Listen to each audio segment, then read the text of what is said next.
This one might be a little bit alarming, but lifeboats on a cruise ship don't actually work if the ship is listing. Hey sailors, welcome back to Cruising as Crew. I really hope you are doing well.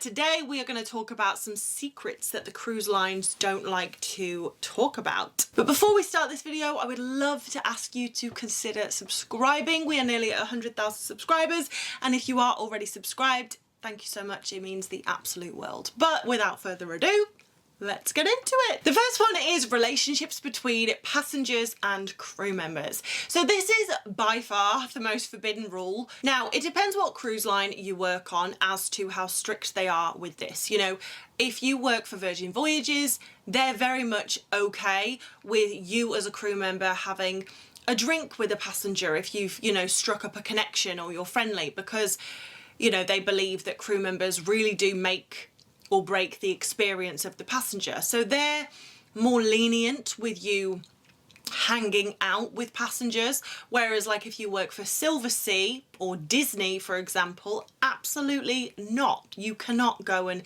have a drink or have a meal with a passenger if you are a crew member. But what they all have in common is no matter what cruise line you work for, you can absolutely not have an intimate relationship with a passenger as a crew member. Can cruise ship crew members date or develop relationships with any passengers or guests? So this is like my #1 most asked question, and the answer is no. This is like the biggest no in your contract ever. Like, if you do this, you will get fired if they find out. But they're probably going to find out because there's cameras, and do you know what? Just believe that they're going to find out, because why risk it? Are there times where I've wanted to date a guest? Yes, absolutely. But did I? No. Like, it's not worth my job. We're encouraged to mingle and socialise, but that is it. You're not allowed to be going back to anyone's cabins, and they're not allowed to be coming back to yours. But now obviously crew members are going to say that this rule is in place to protect the passenger and the crew member, and while that is definitely an element of it, ultimately the reason that cruise lines have this rule in place is to protect the reputation of the company, and there's nothing wrong with that at all. But I think it is important that you know, and ultimately as a crew member, if you do get found out that you're having a relationship with a passenger, you're going to get fired. And I just don't know that a bit of fun is worth losing your job over. The second thing that these cruise lines do not like to talk about is the fact that people go missing on cruise ships. I am back with another cruise ship disappearance, and this one is so sketchy. George Smith was on his honeymoon with his new wife, Jennifer Hagel Smith, in 2005. They were sailing through the Mediterranean on Royal Caribbean's Brilliance of the Seas. Turning from her morning massage, Jennifer realized that George was missing.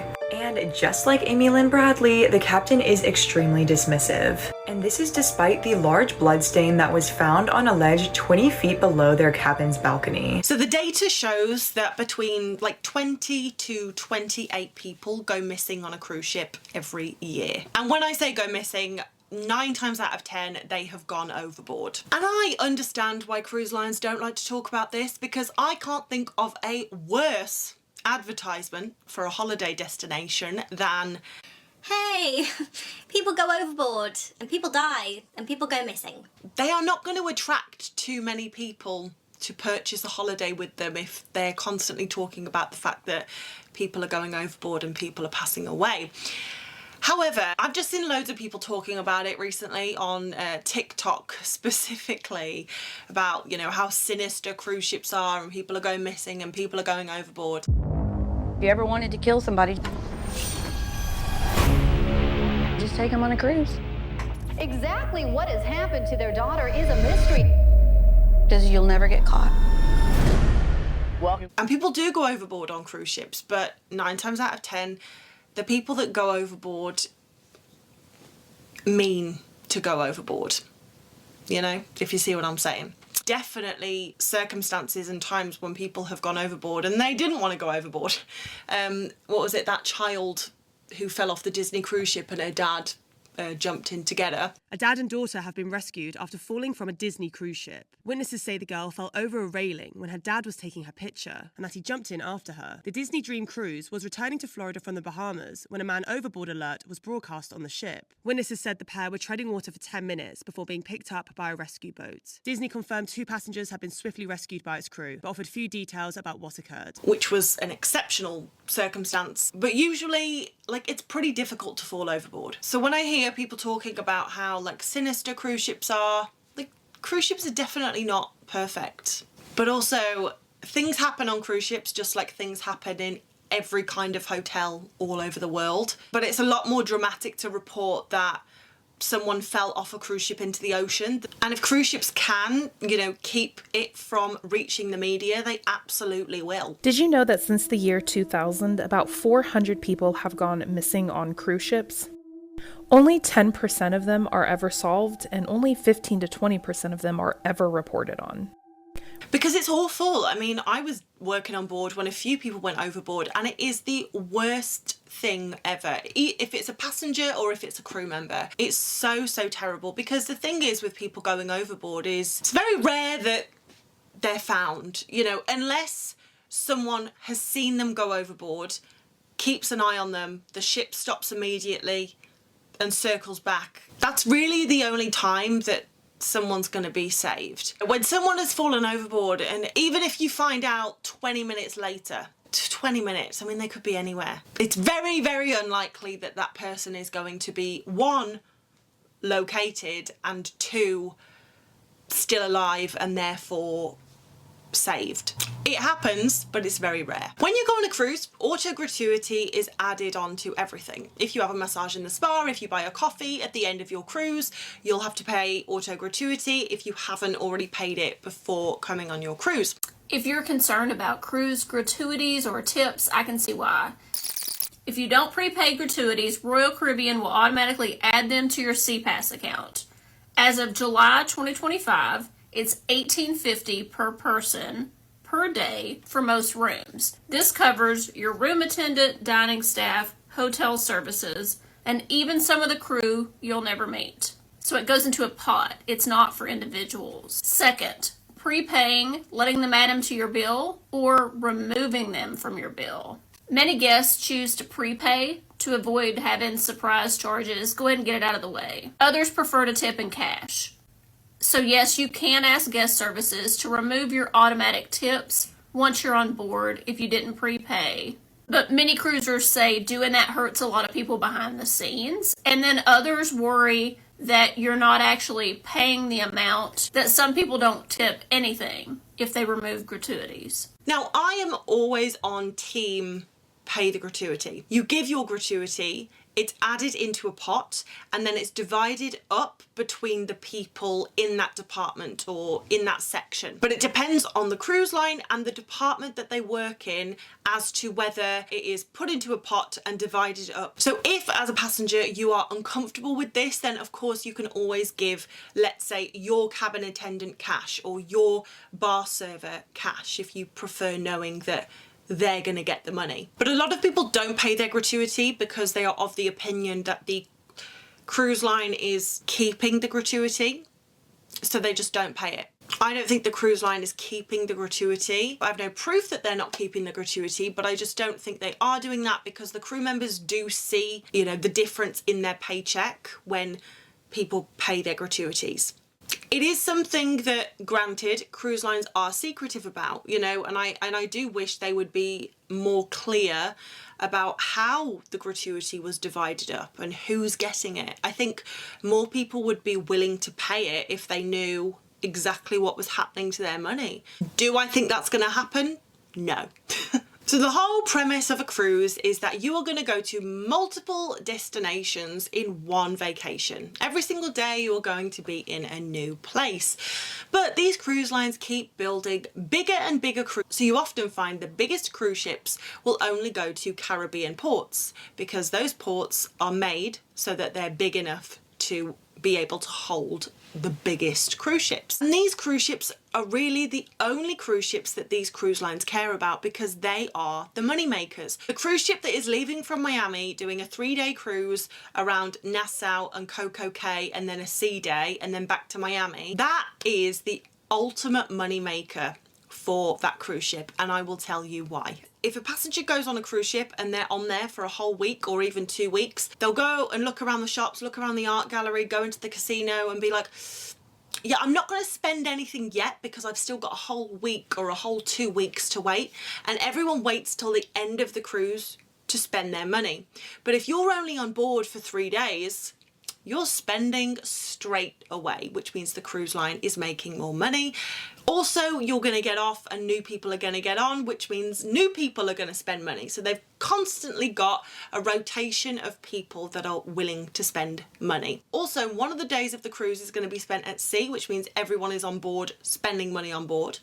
The second day is going to be spent in the cruise line's private island. So even though you get off the ship, you are still spending money with that cruise line, well, Royal Caribbean for this example. And then the other day that you are docked in Nassau, or it could be Honduras or some other Caribbean island, they tend to pick a destination where there's not a whole lot to do.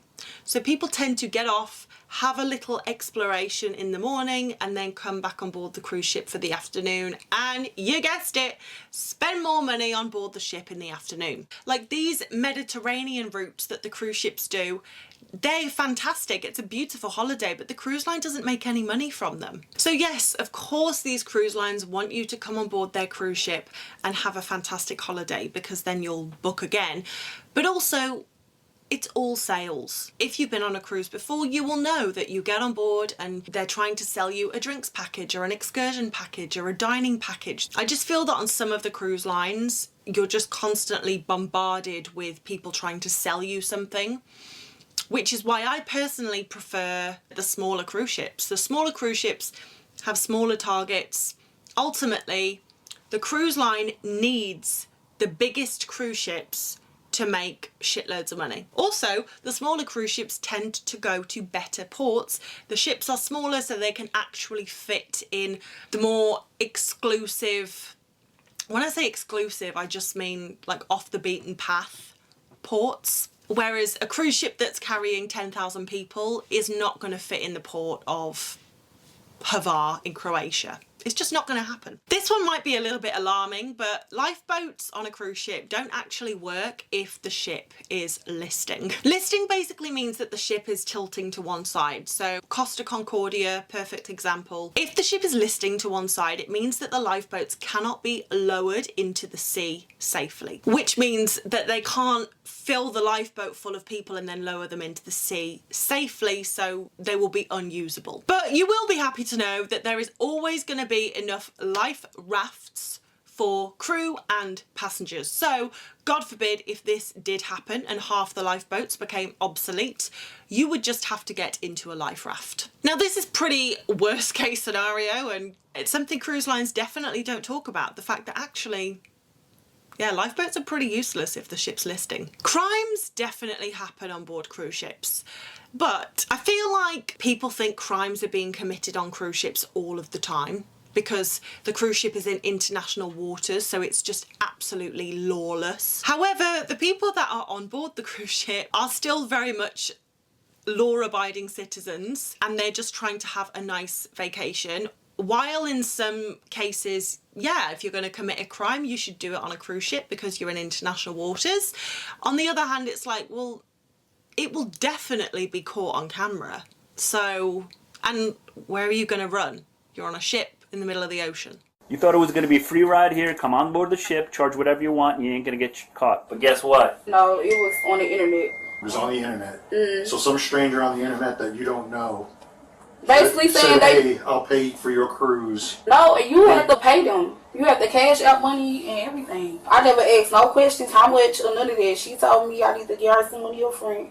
So it's through Cash App, so you have the invoice on the Cash App app? No, not Cash Apps. She stay in the city, so I can actually go up. You know. What did she tell you to do on a cruise? Nothing. She asked if we want to go and you know, to pay her. Now, all crimes that happen on cruise ships in American waters have to be reported to the FBI, and the US Department of Transport will produce a report of all the crimes that have happened on board the cruise ships. And this is assaults, homicides, sexual assaults, and there's usually about 25 to 45 crimes reported each quarter. And when you think about how many cruise ships there are and how many passengers there are cruising on board these cruise ships, 45 crimes, when you consider that there are hundreds of thousands of people cruising in a quarter, actually isn't that much. It's almost comical when people try to steal on a cruise ship, because it's like, where are you taking that though? Like, you can't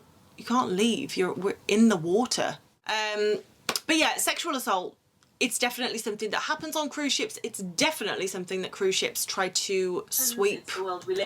It's definitely something that cruise ships try to sweep under the rug. But all I would say is, whether you are a passenger or a crew member, if you are sexually assaulted on a cruise ship, you will have the option, if you press charges, to do an internal investigation or an external investigation. Internal means the cruise line will handle everything. External means that it will be reported to the FBI or, wherever you are in the world, the local police department. Always do external. If you do internal, they're going to try and sweep it under the rug. Cruise lines have ensured that they have the right to change a cruise's itinerary either before it starts or during the cruise. They can drop ports without having to offer an explanation. They can change ports without having to offer an explanation. Usually they will give you an explanation because they don't want their passengers to be unhappy. So if they're going to change a port, they will usually say, unfortunately, we can't go to this port because the weather is so bad that we can't dock. I remember we were supposed to dock somewhere and there was a missile attack, so they were like, we ain't going there. But the point is, they don't have to offer an explanation. Now, this can be really upsetting if you're going on a cruise and you were looking forward to a particular port and then at the last minute they change it or they drop it. But it is something that you should be aware of when you are booking a cruise, that there could be changes to your itinerary. And there's really not that much you can say about it, because when you sign the form to say, yep, we're going on a cruise, if you read the fine print, you will know that you also sign to say it's absolutely fine that the cruise line can change the itinerary. And the last thing is that crew run your cruise. So as a crew member, if you're working on board a cruise ship for 6 to 9 months, you are going to make really good friends and really good connections with certain people on that cruise ship. And we basically call this the crew mafia, okay? As a passenger, let's say you need something. Let's say there is a problem with your cabin and you would like to be moved. If you go to reception and do things through the correct channels, you're potentially going to be told, I'm so sorry, we're fully booked, we don't have any cabins, we can't move you. However, if you come to me, the shopkeeper, and you just, you're telling me about the problem with your cabin, and it just so happens that I'm really good friends with one of the cabin stewards or the hotel director or something, it might be that I can speak to one of my friends who can help you get a new cabin. Or it could be something that's a lot less severe than this. Like, let's say you wanted to go to a certain restaurant, but you've gone to book in and it's fully booked. You complain to me about it, or you're telling me about how you really wanted to go to this restaurant, and it just so happens that my best friend is the restaurant manager at that restaurant, or one of the waiters in that restaurant. I can speak to my friend and get you in that way. So crew can make things happen for you through indirect channels. So therefore, it's really important to be friendly and be nice to every crew member that you come into contact with. But that is it. Those are the secrets that cruise lines don't like to talk about. So if you can think of any more, then please let me know in the comments. I would be intrigued to see what they are. And if you have any questions for me, you can also leave them in the comments or message me on Instagram at cruisingascrew. But thank you so much for watching, guys. I hope you have a fantastic week ahead. Please give this video a like if you enjoyed it and press subscribe. And if you are already subscribed, thank you so much. And as always, guys, I'll see you in the next video.